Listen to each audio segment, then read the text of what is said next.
မွန်ဂိုလီးယားမှာဆိုအသားကကော်ဖီတစ်ခွက်ထက်တောင်ဈေးသက်သာပါသေးတယ်အစင်ပြေမှုတွေနဲ့ဝေးကွာတွေရှင်တန်ဖို့ပဲအဓိကထားရတဲ့ဒီလိုနေရာမှာ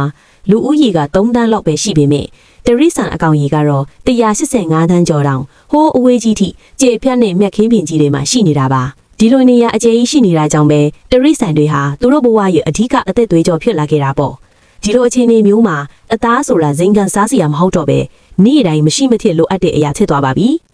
မွန်ဂိုလူမျိုးတွေကပေါင်မော့ကိုအထီးကထားပြီးမစားကြသလိုပီဇာတို့ဘာဂါတို့လိုဖတ်ဖုတ်တွေကိုလည်းစိတ်မဝင်စားကြပါဘူး။ဂျွန်တွေတကြားတွေမပါဘဲအသားနဲ့အစီကိုပဲအဝတ်စားကြတာပါ။ဒါဟာရာစုနှစ်ပေါင်များစွာကြုံခဲ့ရတဲ့အေးဒဏ်ငက်မွတ်မှုနဲ့ဝေးလံတဲ့ဒဏ်တွေကိုခံနိုင်ရရှိအောင်စားလာကြတဲ့ပုံစံပါပဲ။အသားတွေကိုတာရှိကန်အောင်ပေါင်းစားကြတယ်။နွားချီးကြောက်မီးပုံတွေနဲ့ကင်စားကြတယ်။ဒါမှမဟုတ်ရင်လေအိုးကြီးတွေနဲ့ပြုတ်စားကြပါတယ်။အသားတစ်ဖက်ချင်းစီမှာစောင်းရသည်ကိုရှင်သန်မှုလိုအပ်တဲ့စွမ်းအင်ဒီအပြည့်ပါဝင်နေပြီးအစားအစာတနက်ချင်းစီဟာခက်ခဲတဲ့သဘာဝတရားကိုရင်ဆိုင်ဖို့အသည့်ပြင်ထားတာလည်းဖြစ်ပါတယ်။ဒီမှာတော့အစားအစာဆိုတာအပြိုစားဖို့မဟုတ်ပဲအသက်ရှင်ဖို့အတွက်လောင်းစာတစ်ခုပါပဲ။